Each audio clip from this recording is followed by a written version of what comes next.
नमस्कार, स्वागत है आपका द फोर्थ स्टेट यूट्यूब मंच पर। मेरा नाम है रविंद्र सिंह शोरान। Justice B R. गवई, जो इसी नवंबर के महीने में रिटायर होने वाले हैं, उन्होंने अपनी रिटायरमेंट से पहले मोदी सरकार को एक बड़ा झटका दे दिया है। झटका अरेस्ट की पावर्स को लेकर दिया है कि किस तरीके से एजेंसीज किस व्यक्ति को अरेस्ट कर सकती हैं, नहीं कर सकती हैं। और इस आदेश के बाद ऐतिहासिक ये आदेश है, क्योंकि हमने हाल के दिनों में देखा है कि चाहे वो किसी स्टेट की पुलिस हो या कोई दूसरी एजेंसी हो, एनफोर्समेंट एजेंसीज हों, वो किसी व्यक्ति को गिरफ्तार कर लेती हैं और कई बार ऐसा हुआ है कि उनके ग्राउंड ऑफ अरेस्ट नहीं पता होती। अब सुप्रीम कोर्ट ने एक ऐतिहासिक फैसला दिया है और मोदी सरकार के लिए इसको एक बड़ा झटके के तौर पर देखा जा रहा है। हमने देखा है कई पॉलिटिशियंस के साथ भी ऐसा हुआ, कई दूसरे सामाजिक कार्यकर्ताओं के साथ भी ऐसा हुआ, तो ग्राउंड ऑफ अरेस्ट दिए बिना उनको अरेस्ट किया गया। मैं पहले आपको कहानी बताता हूँ आज हुआ क्या है और उसके बाद इसके असर क्या है उस पर हम आते हैं। अ, जब भी किसी कोर्ट ने कहा है कि जब भी किसी व्यक्ति को गिरफ्तार किया जाता है, तो पुलिस को गिरफ्तारी के आधार की लिखित सूचना देना अनिवार्य है। कोर्ट का आदेश ये है कि लिखित में देना पड़ेगा। अगर किसी व्यक्ति को आप गिरफ्तार कर रहे हैं तो लिखित में देना पड़ेगा। अब लिखित का मतलब क्या है? अगर कोई व्यक्ति को तमिलनाडु में किसी हिंदी भाषी को गिरफ्तार कर लिया गया या किसी तमिलनाडु के व्यक्ति को बिहार में गिरफ्तार कर लिया गया, तो उनको ये जरूरी ये है कि अगर गिरफ्तारी के वक्त लिखित में उनकी भाषा में, जो भाषा वो समझते हैं उस भाषा में लिख के देना पड़ेगा। तो पुलिस की गिरफ्तारी के आधार पर लिखित सूचना देना अनिवार्य है। साथ ही गिरफ्तार व्यक्ति को यह अधिकार है कि वह यह सूचना की एक प्रति अपने परिवार के सदस्य या मित्र को दे सकें। ऐसा नहीं कि एक कॉपी उन्होंने दिया ये है जी और वो बंदे को दे दिया, वो जेल में है, नहीं। एक उसकी कॉपी वो अपने फैमिली के मेंबर्स को भी दे सकते हैं। बहुत इंपॉर्टेंट है, ताकि उसके परिवार के सदस्य को मिलेगी तो वो लोग जाके कोर्ट में उसकी बेल के लिए अप्लाई करेंगे। कोर्ट ने कहा कि लिखित सूचना की भाषा ऐसी हो जो गिरफ्तार व्यक्ति समझ सके। ये बहुत महत्वपूर्ण है। बेहद महत्वपूर्ण फैसला माना जा रहा है क्योंकि नागरिकों के अधिकार और रक्षा के लिए बहुत इंपॉर्टेंट है। अक्सर देखा गया है कि पुलिस बिना उचित कारण बताए या बिना लिखित सूचना दिए लोगों को गिरफ्तार कर लेती है, जिससे उनके मौलिक अधिकारों का हनन होता है। हम लोग बार बार कहते हैं मौलिक अधिकार से बड़ा कुछ नहीं है।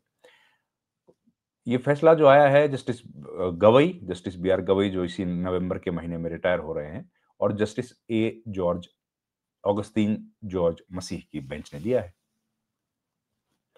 कोर्ट ने आदेश की कॉपी को सभी मुख्य सचिवों को भेजने का आदेश दिया है। मतलब कि भाई जितने भी ये ऑफिसर्स हैं, चीफ सेक्रेटरीज हैं अलग अलग स्टेट्स के, उनको दिया जाए, जिससे वो अपने स्तर पर इस आदेश के अनुपालन कर सकें और उसके लिए जरूरी जो भी इम्प्लीमेंटेशन है वो कर पाए। ये बहुत इंपॉर्टेंट है।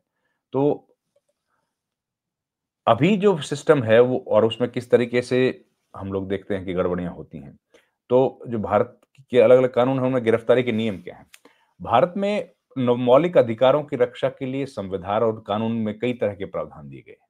इनमें एक महत्वपूर्ण अधिकार है गिरफ्तारी के समय व्यक्ति को उसके अधिकार और गिरफ्तारी के कारणों की पूरी जानकारी देना। तो सीआरपीसी जो है, क्रिमिनल प्रोसीजर कोड की धारा 41 से लेके 60 तक इस बारे में डिटेल में दी गई है। तो भारत सरकार के पास और पिछले साल से 10 देश में जो लागू हुआ है नया कानून, उसमें व्यवस्था है। साथ ही पुराने मामलों में भी अब भारतीय दंड जो प्रक्रिया संहिता बन गई है, नई जो बीएनएस जिसको हम कहते हैं, और नया कानून लागू होने के बाद नियमों के तहत कार्रवाई पर प्रावधान है। अब गिरफ्तारी का कारण बताना जरूरी है। पहली बात यह है, पुलिस को गिरफ्तार किए गए व्यक्ति को स्पष्ट रूप से बताना पड़ेगा कि उन्होंने किस अपराध के लिए उनको गिरफ्तार किया गया, उसका ग्राउंड क्या है, किस वजह से किया गया है। सूचना, पहला कारण बताना, दूसरा सूचना देना, लिखित में देनी पड़ेगी।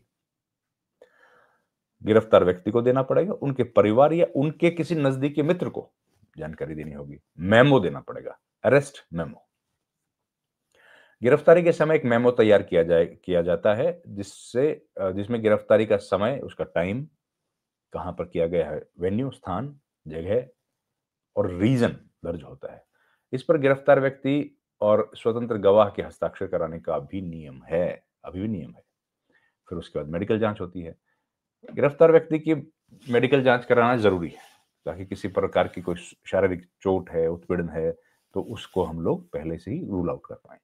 24 घंटे, अच्छा, और 24 घंटे के भीतर पेशी, ये भी कोर्ट आप जानते हैं मजिस्ट्रेट जो है उसके सामने पेश करना अनिवार्य है।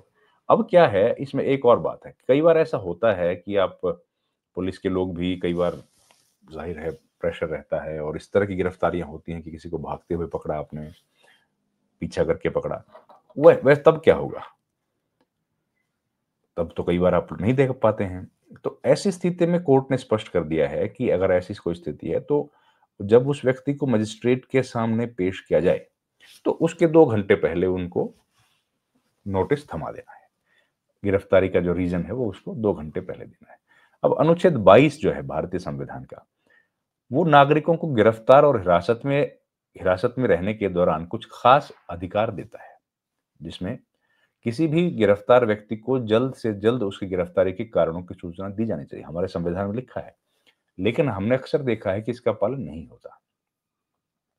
गिरफ्तार व्यक्ति को अपने पसंद के वकील से परामर्श करने का अधिकार है और उसकी सहायता लेने का तो है ही है। गिरफ्तार व्यक्ति को 24 घंटे के भीतर, जो हम बता चुके, मजिस्ट्रेट के सामने पेश किया जाएगा, ताकि वह हिरासत की वैधता की जांच कर सके। यह अनुच्छेद, भाई, किसी तरह की पुलिस मतलब स्टेट की मनमानी ना हो, ये है। तो ये एक बहुत ही महत्वपूर्ण इसको जो है ना फैसला माना जा रहा है। और ये जो सरकार के लिहाज से, देखिए सरकार जिस तरीके से काम करती है कई बार, और उसमें हम लोगों को अक्सर देखने को आता है कि जिनको गिरफ्तार किया जाता है वो इस तरह के एलिगेशंस लगाते हैं कि हमको जानकारी नहीं दी गई, हमें क्यों गिरफ्तार किया गया। ये जो फैसला है गिरफ्तारी में है। अब ये फैसला डिटेंशन में भी लागू होगा, उस पर अभी कोई तफ़सील से हमारे पास उसकी अभी इन्फॉर्मेशन नहीं है। वो जैसे ही होगा तो हम उस पर भी आपको जानकारी देंगे। अ, अब पुलिस के लिए ये नियम का पालन करना थ्रस्ट ऑफ ज़रूरी हो गया है। अब मैं पु क्या-क्या नियम है, सुप्रीम कोर्ट और भारतीय कानून के अनुसार जो नियम दिए गए हैं, पुलिस की गिरफ्तारी के समय कुछ आधारभूत नियमों का पालन करना ज़रूरी कर दिया, अनिवार्य कर दिया। लिखित सूचना देना, परिवार को इन्फॉर्मेशन देना, अरेस्ट मेमो देना, 48 घंटे में मेडिकल जाँच। किसी भी जुर्म का कोई भी हो, ये लिखा है कोई भी हो, बिना मेडिकल जाँच मजिस्ट्रेट के सामने पेश करने से पहले भी कराए जाने का नियम है। मेडिकल जाँच तो होगी, सब जानते हैं। हर 48 घंटे में मेडिकल जाँच कराना ज़रूरी है।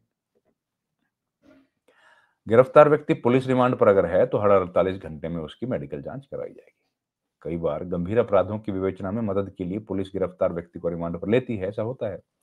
ये कई बार 1-2 दिन का होता है, तो कई बार ज़्यादा समय के लिए। गिरफ्तार व्यक्ति के साथ सम्मानजनक व्यवहार करना और उसके मौलिक अधिकारों का उल्लंघन ना करना भी पुलिस के लिए बेहद अनिवार्य है। सुप्रीम कोर्ट के इस फैसले का महत्व ये है कि भारतीय लोकतंत्र और नागरिक सुरक्षा अधिकारों की रक्षा के लिए एक ऐतिहासिक कदम है, मील का पत्थर है। इससे पुलिस की मनमानी पर अंकुश लगेगा, ज़ाहिर है लगेगा। पुलिस का मतलब है जितने भी एजेंसीज हैं, और इंसान का जो मूलभूत अधिकार है ना, मौलिक अधिकार, जिसके बारे में हम लोग बार-बार कहते हैं कि सबसे ज़्यादा वक़्त संविधान सभा ने जिस पर चर्चा करने में बिताया, वो इंसान के मौलिक अधिकार हैं। उनकी रक्षा की बात है। साथ ही फैसला जो पुलिस प्रशासन को और पारदर्शी बनाएगा, जवाबदेह बनाएगा। इससे न केवल गिरफ्तार व्यक्ति बल्कि पूरे समाज में कानून के प्रति भरोसा बढ़ेगा। भारतीय संविधान और कानून में पहले से ही गिरफ्तारी के समय व्यक्ति को उसके अधिकारों की जानकारी देने का प्रावधान तो है ही है, लेकिन कोर्ट के ताजा फैसले से और अधिक स्पष्ट और प्रभावी बना दिया है। शर्त यह है कि पुलिस सुप्रीम कोर्ट के ताजा आदेश के आलोक में गिरफ्तारी के नियमों का पालन करे। अब ये तो शर्त है ही है। पर पुलिस के बहाने हमने देखा है कि सरकारें कई बार अपनी मनमर्जी करती हैं, और हमने कई बार देखा है कि बगैर किसी जानकारी के कई बार हमने ये देखा कि पुलिस सरकार के जो लोग होते हैं वो अपने पॉलिटिकल वेंडेटा या राजनीतिक फायदे के लिए कई पॉलिटिकल लोगों को इस तरीके से गिरफ्तार कराने में भी आरोप उनके ऊपर लगते रहते हैं। अब ये आरोप इसके बाद ना लगें, ये सुप्रीम कोर्ट ने अपनी तरफ से इसके लिए दोबारा से डिटेल्ड ये ऑर्डर जारी किया है, ताकि लोगों को इस बात का भरोसा रहे कि भैया सुप्रीम कोर्ट ने आदेश दिया है, अब कानून का पालन करना बहुत ज़रूरी है। तो जाते-जाते चीफ जस्टिस ऑफ इंडिया ने, बी आर गवई साहब ने, सरकार और मोदी सरकार पर ये एक शिकंजा कसने जैसा काम कर डाला है, तो इसका असर दूरगामी होगा। इस वीडियो में इतना ही। आपसे रिक्वेस्ट है, हमारे चैनल को आप प्लीज लाइक, शेयर और सब्सक्राइब जरूर कीजिए। साथ ही आपसे रिक्वेस्ट है कि हमारे चैनल को आप ज्वाइन भी कीजिए। आपका बहुत बहुत धन्यवाद। Thank you very much.